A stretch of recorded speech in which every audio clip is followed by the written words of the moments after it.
だからなんとなく資産の食いつぶしっぽいような時期にこれから入ってきそうだから。はいどうも、占い師の水森太陽です。今日も元気です。というわけで、今日は、占いと時事、それから5月の、予言、の回になります。はい、よろしくお願いします。はい、よろしくお願いします。ね、今のところ引き続き。ねえ、ちょっと下がっちゃったけどね。どうしようね。ちょっとヒヤヒヤしてます。そうね。皆さんよかったら、飽きてなかったら応援よろしくお願いいたします。まあそんなのもありますので、はい、今回はね、ちょっと5月の予言というね、新規軸もね、ちょっとやります。はい。やっていければと思いますけど、まあその前にちょっとね、軽くちょっと先週のお話とか、今週ちょっとあったこととかをいろいろ伺えればと思うんですけども、まあまず先週からの振り返りで言いますと、石橋貴明さん。あ、そうだ。ね。占った。ね、運勢はちょっとやっぱ悪いよと。悪い。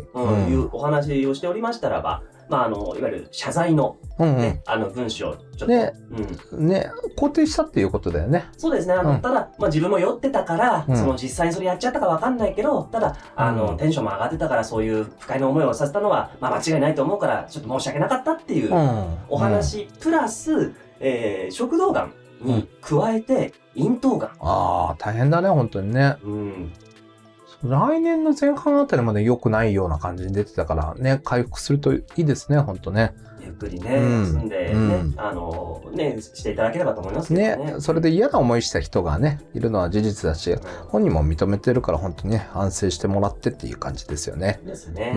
はい。で、そして悲しいと言いますかね、エンタメ的にちょっと、おーっとなってしまうところは、ダウンタウンデラックス。32年の歴史に幕。ね、寂しいね。時代が終わるって感じだね。お二人の運勢も、似てるんだよね、この二人って。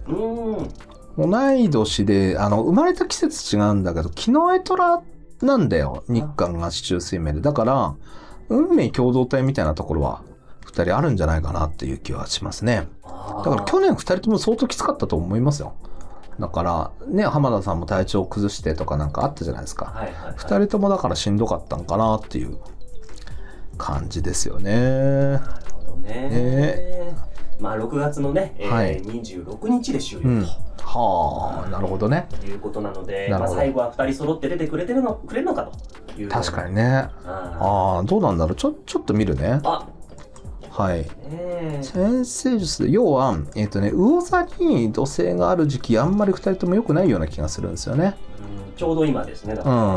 そうなんですよ。で、一瞬5月の25から抜けるんですよ。で、一瞬良くなって、けど本当に良くなってくるのは多分、来年なんだよね。来年の2月とか、なので、そう、5月25に抜けて来年でもう一回元に戻っちゃう。9月には元に戻っちゃうんだよ。だから、夏場だけ出てくる？わかんないけどね。そう考えると6月26だと、ギリギリ間に合うかもしれないよね。だけど、無理しない方がっていう気もした。まっちゃんだけで言うなら、やっぱり、今年いっぱいはそんなに運良くないんじゃないかなとは思うんですよ。後半まだいいけど、で、来年のやっぱ2月以降とかね、お羊座に土星が移動してからの方が、もし活動とかするんだったらいいように、僕は思っちゃう。しんどい思いするんだったら別に、今年からね、出たって、今年も多分、夏終わって秋ぐらいからだったら、ちょうどね、万博終わったあたりからだったら、四柱推命的にはできるかなと。先生術も入れるんだったら来年の2月とかの方がいいかなっていうふうには見える。で、先生術だけで言ったら夏場だけちょっと出るっていう可能性はなきにしもあらずと。で、浜ちゃん体調悪いんだったら来年もそんなに良くないような気はしちゃうんだよね。体調もし本当に悪いんだったら。そういうふうにおっしゃられてますからね、今はね。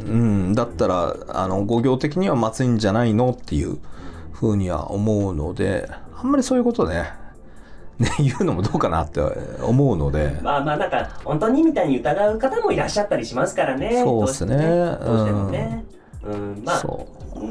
まあそこら辺はねちょっといろいろありますけども、どっちかって結構先生術的には本当にメンタルやられてたと思いますけどね、浜田さんね。だからちょっとしんどかったな。振動とか相当やばかったんじゃないかなっていう気はする。これは去年きつかったなって感じですね。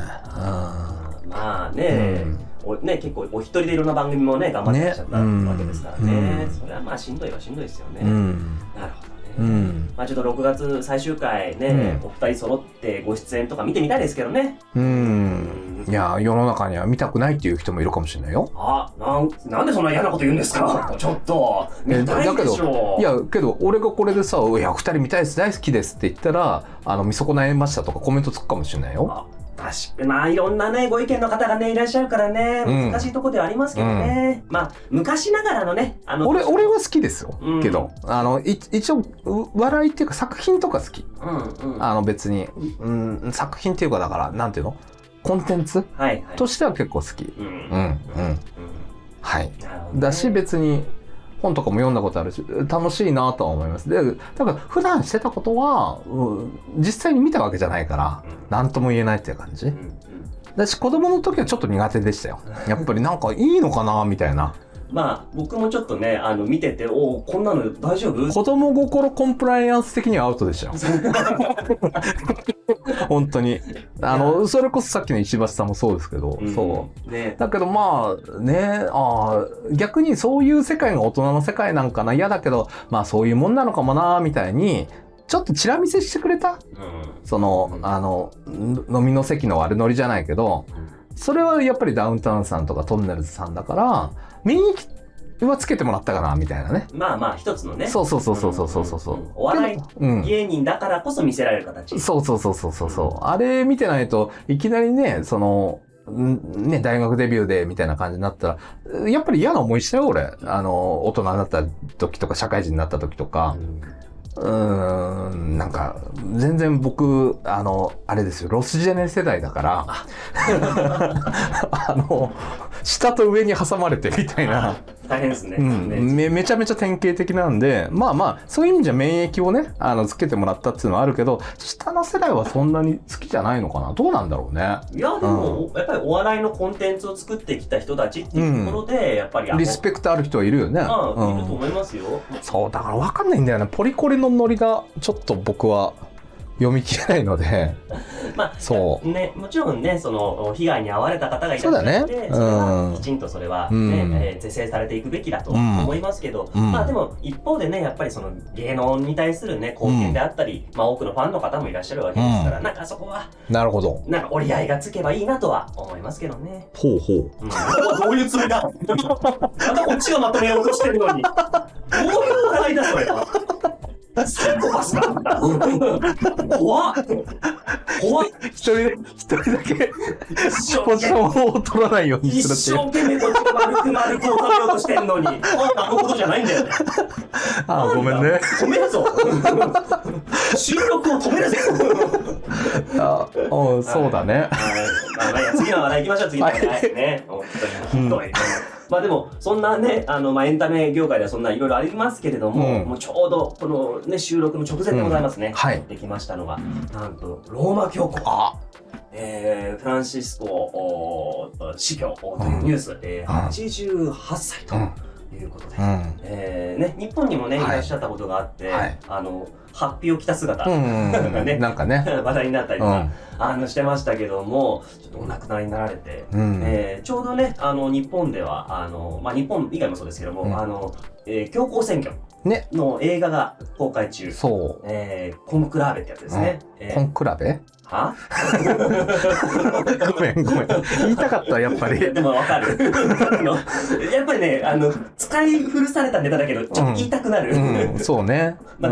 けどね三大宗教だからねめったなこと言えないしご冥福をっていう感じですけどですね。いやこのネタはやっぱチャッさんとかにさライブとかでこう振って話してもらうくらいがいいのかな。まあちょっとこの場でどうですかね、水森さんローマ教皇の運勢どうだったんですか。やだ絶対やだ。僕も正直触れないですねこれは。だからほらねだから僕はやっぱりノーポジで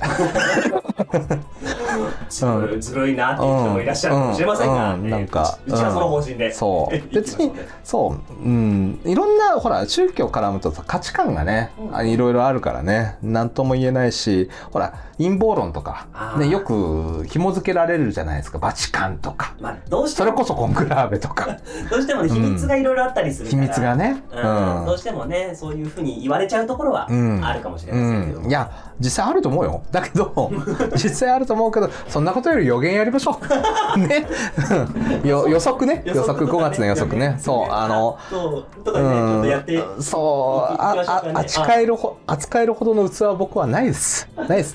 それでじゃあチャスさんに投げて、チャスさんに投げて、さすがにじゃあねローマ教皇はちょっと占えないですけど、国内で今ちょっと話題の皇室のあの方、彬子女王殿下、ちょうどこの収録の前の日かな、月曜日かな、にオールナイトニッポンプレミアの方にご出演されて、中村勘九郎さんと、あと立川篠八さんかな、がゲストにご出演されて、もう結構そのエピソードトークは皇室の人じゃないとできないよ、ずるいよみたいなので、結構ねネットでは話題になっていらっしゃったんですよ。ね、なんだっけ、そう漫画喫茶に行ってますと。そうだから会員登録の名前は彬子女王で書いてます。おお、すごっ。彬子女王がフルネームです。へえ、そうなんだ。なんです。実際そうなんだ。実際そうなんです。だから彬子女王は呼び捨てです。尊称としては彬子女王殿下までついた、なんかようやくさん付け。さん付けが殿下なんだ。殿下なんです。面白い、ちょっと。それはなんかもうやんごとないじゃん。やんごとないですよ。やんごとない。もうね、本ね、いわゆるその出版された本がね、ベストセラーになってるので、大変今注目を浴びてるわけなんですけど。そう、本のニュースはなんかで見たような気がします。で、そうなんですよ。で、ラジオでそんな感じのトーク。へー、面白いね、皇室の方がね。なんか半世紀ぶりとからしいですよ。オールナイトニッポンにその皇室の方が出るっていうのが。なるほど。ということで、今注目を集めてる方なんですけど。なるほどね。じゃあ、彬子女王殿下のなんかそう言われたからこう出したけど、表に出てきそうなタイミングではありますよ、確かに。木の語行強いし。やっぱり今そうなんですか。なんか外角なのか破格なのかっていうような感じのパンで、どっちなんだろうね。これから良くなってくんだったら普通格なんでしょうね。ちょっと変わった人だと思いますけどね。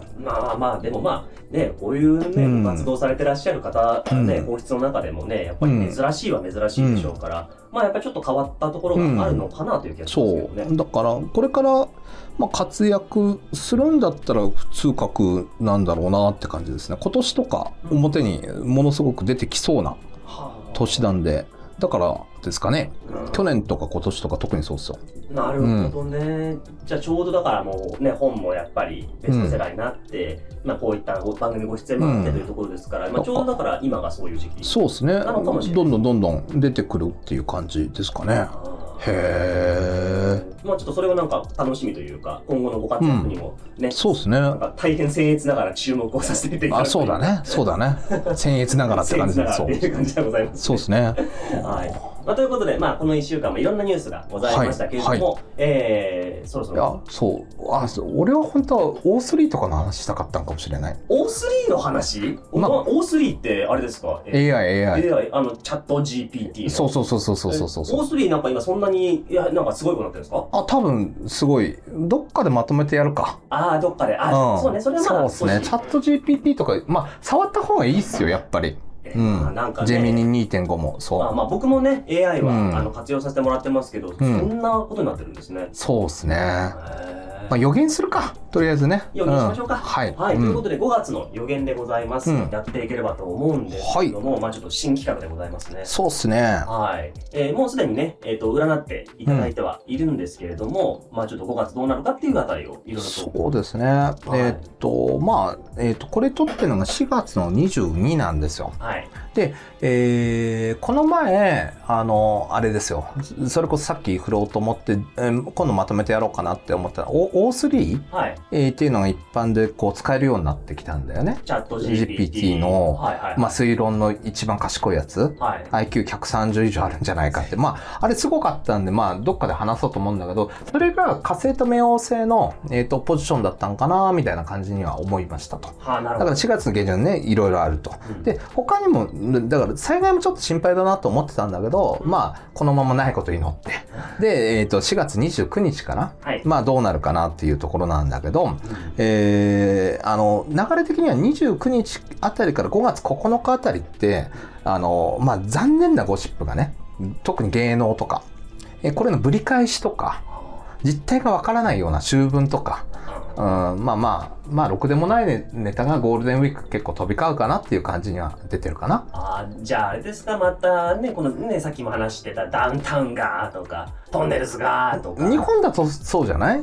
で、世界的にもそういうところあるかなっていうは思う。なんかね、海外の方でもなんか不倫のニュースがどうとか、ね。とか、トランプさんがこんなこと言ってるけど、これはフェイクだとか、なんか、いろいろ出てくるんじゃない？そういう話がね。まあ、芸能じゃないですけど、ほら、大阪万博。で、なんかいろいろごたごたみたいなの。まあ、だから悪目立ちの運態。また。そう。だから、しばらく続くよ、多分そういう感じはね。なるほどね。そういうのが、まあ、5月上旬、結構増えるというか。そう。で、5月って結構、日本にとっては生産の月だったりするんですよ。生産の月？今年ね。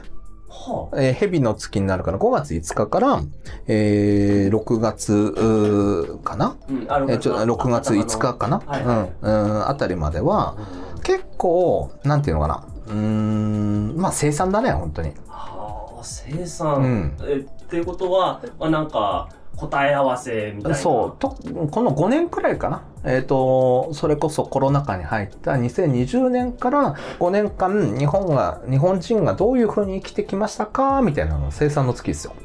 なんかじゃあ、そういうのが全部分かっちゃうというか。そう。だから頑張ってきてたらその成果出るし、いいことも悪いことも出るから、ある程度自分たちがやってきたことの結果だなっていう風に思ってもらうっていうのが、大事かな。じゃあ何が、それが、まあ、いいことなのか、悪いことなのか分かんないけど。もう全部出るかな。ある程度ね。一旦、一区切りみたいな感じになるかな。じゃあちょっと5月に起きる出来事って結構いろいろと。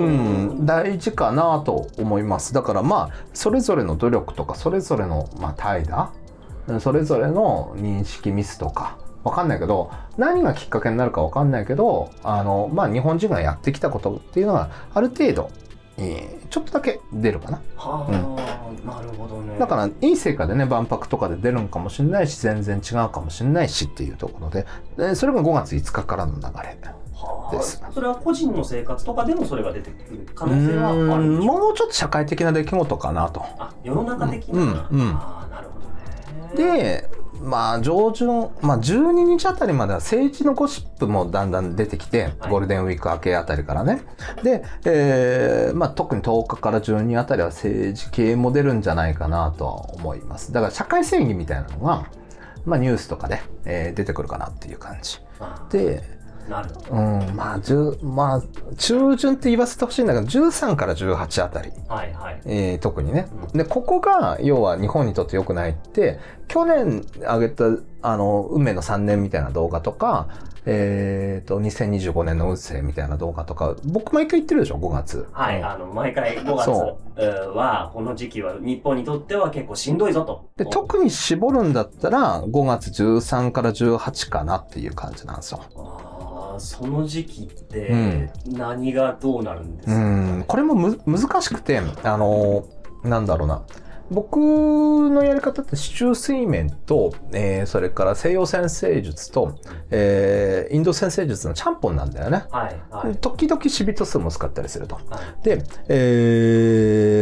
それで、四柱推面を使った方が、まあ、僕これで見ていくと結構日本の運勢出るなっていうやり方があって、まあ、これ先生によっても、違うから、まあ、特には言わないんだけど、まあ、10年サイクルみたいなのがあって、で、それで悪いタイミングの10年の中の悪い年、数年っていうのがあって、その中で、占星術的に、これもだからこのチャートで見た方がいいっていうのはあるんだけど、それで見ていくと、ここが今日明日だな、みたいなタイミングとか、強アスペクトって言って、例えばその盤とかがあるでしょ。そのチャートに対して天王星とか、それから冥王星とか、土星とか、火星みたいな、強星みたいなのが、強アスでもないか、コンジャンクションだったり、オポジションだったりスクエアだったり、ある程度その、占星術の専門用語になっちゃうんだけど、なんかそういう角度を取ってるみたいな、時に、まあいろいろ起こると。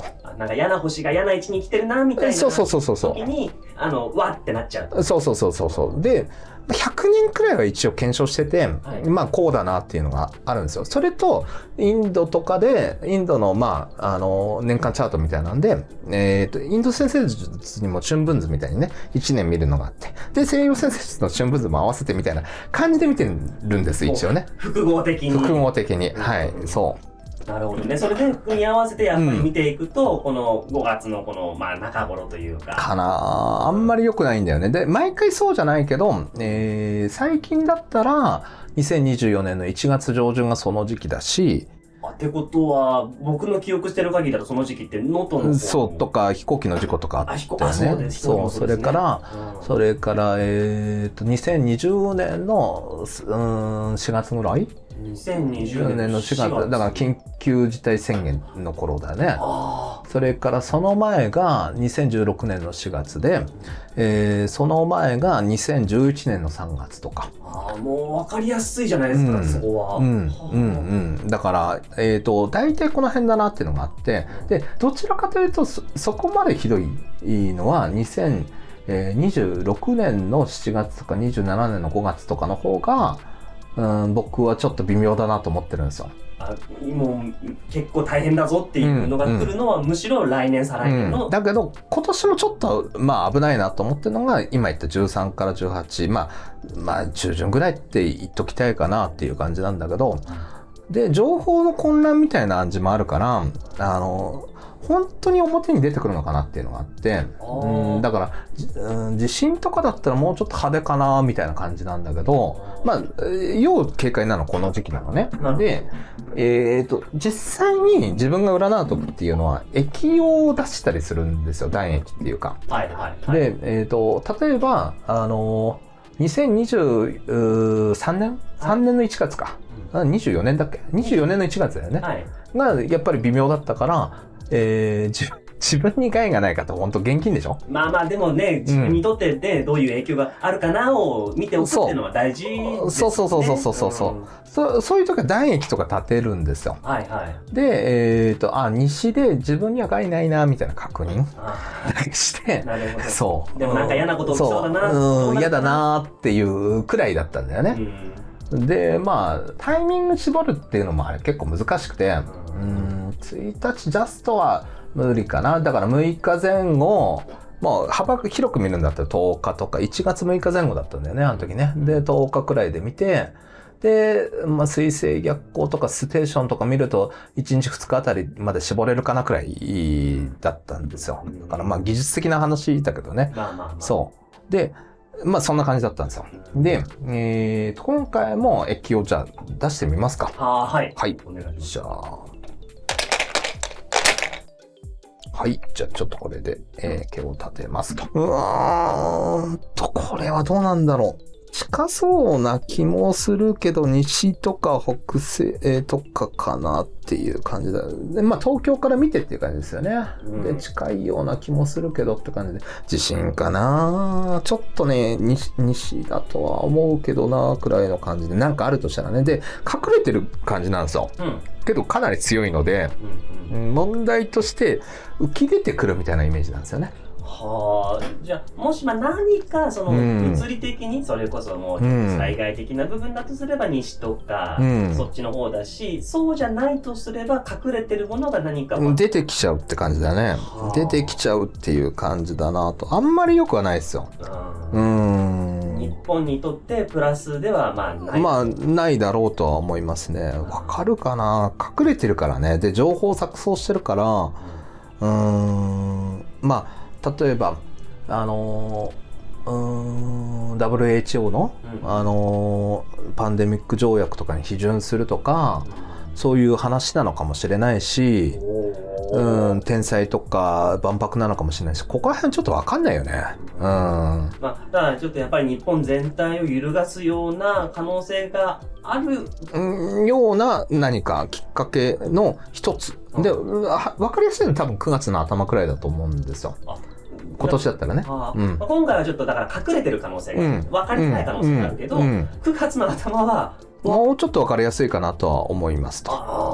で、このなんか一連の流れの後に5月18日から9月の20日くらいまでっていうのは、割と経済的な混乱期で乱高下みたいな感じとか、それから、天災の暗示もあって、けどね、実態やっぱ見えないんだよ。いろんな、こういう都市伝説とか、これもそうかもしれない。だから、本当かどうかわかんないような情報が飛び交ったりとか、アートにとってはいい時期みたいな感じに出てるんですよ。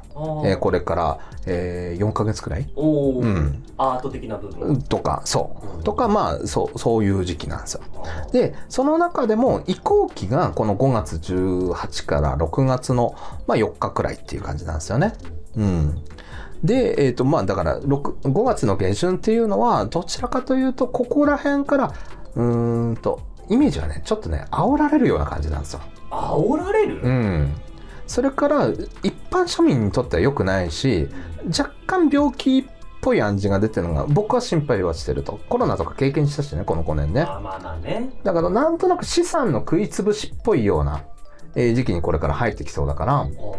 でもなんかトランプショックってね言われてはいますけども、また円高がなんか進んでるみたいな話もありますけど、あれが悪い方になんか作用するみたいなこともあるんですかね。だから備蓄前の放出とかもあるからかなとか、僕もわかんないですよ。だけどなんかね、こう日本のなんか資産とか強みとかなんかそういうのを弱めていくっていうようなスタートっていう感じなんだよね。強みをこうだから切り売りしていく。だから関税への対応かもしれないし、それから例えばね、減税言わないと勝てないっていうような感じで、僕はやっぱり一般庶民目線だから減税した方がいいんじゃないかとは思うんだけれども、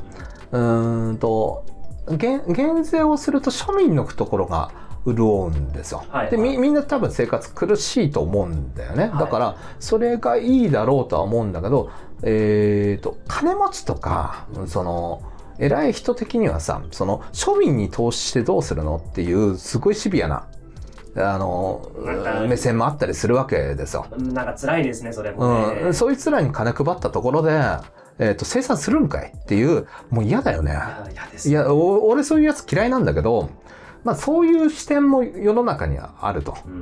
だって要は金利返さなくちゃいけないのにとか。なるほどね。結局その国全体として強めていくんだったら、わざわざ今庶民に投資する必要なんかないだろうっていう考え方をする方もいらっしゃると。いるからこうなってんだろ。うわぁ、そんなこと言われても困りますよ。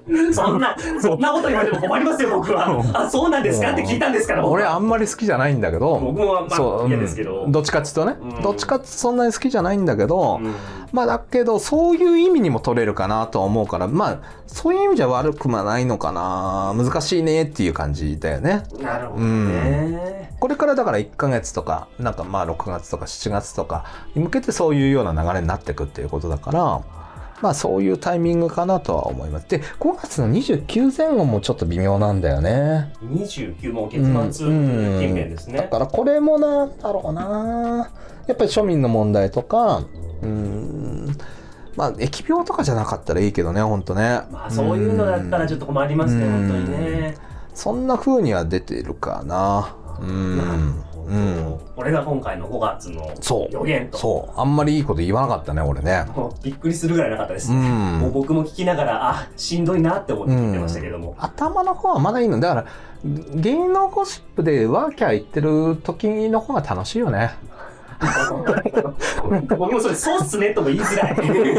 そうでも結局そのね、日本全体が結局苦しくなるぐらいだったらまだテレビだネットだでね騒いでるぐらいの余裕が。いや、あと外れりゃいいんじゃない。こうやって言って外れて水盛りつったって大したことないなと。なんだあいつ大したことねえじゃねえかと。ね、一番じゃない？まあ、いや、それも、そうですね。だから言いづらい。5、6、7、8、9ってそんなにいいこと多分俺言わないよ、これから。そうですね。まあ、なんか、ね、いわゆる年間の運勢でも、そう。だから、言わないけど、まあいいじゃん。そう。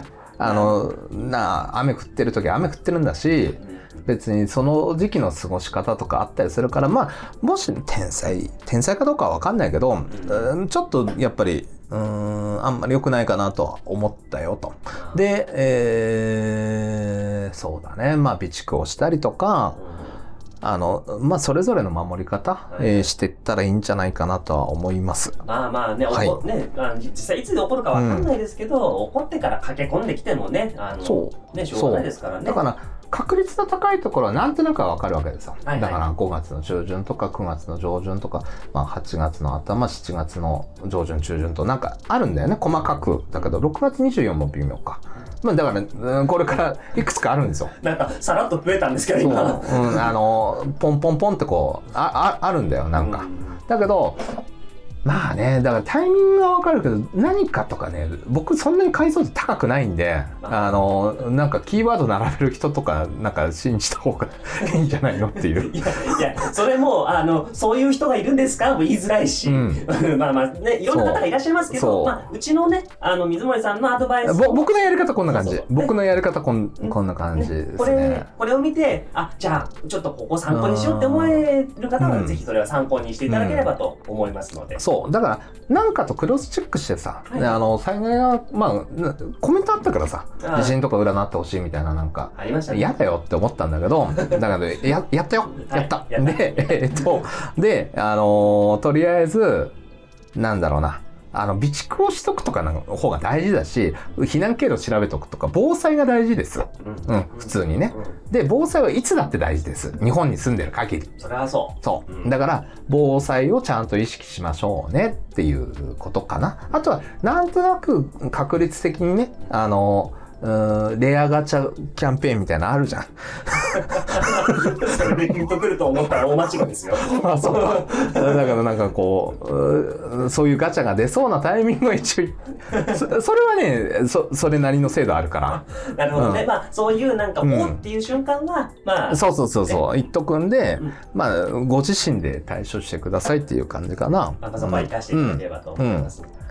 それよりまあ僕はO3ですけどね。本当にね。本当ね、この収録始まる前からずっと言ってましたもんね。そう、AI だと思うけどね。みんな、だから要は世の中混乱するよ。多分これから何ヶ月も、何年も。ね、混乱するときに AI ものすごい進化進んじゃうからちゃんとほっとくんだよっていう話。なるほどね。まあ、世の中のね、情勢もチェックしつつ、AI のその進化もチェックしつつの方がいいんじゃないかと。そう。だから、もう、わーって大変だって、こんなことになるなんてっていうのに目を奪われて、一番ちゃんと追っておかなくちゃいけないのは AI だと思うよっていうのが僕の本音です。はい。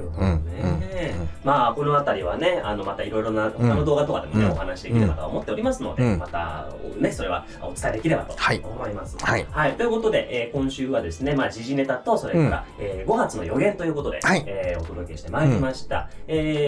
まあ、これがよっぽど再生数下がんない限りは一応来週も、そうやるか隔週にするかまあ皆さんの熱量次第なんで、よろしくお願いします。よろしくお願いします。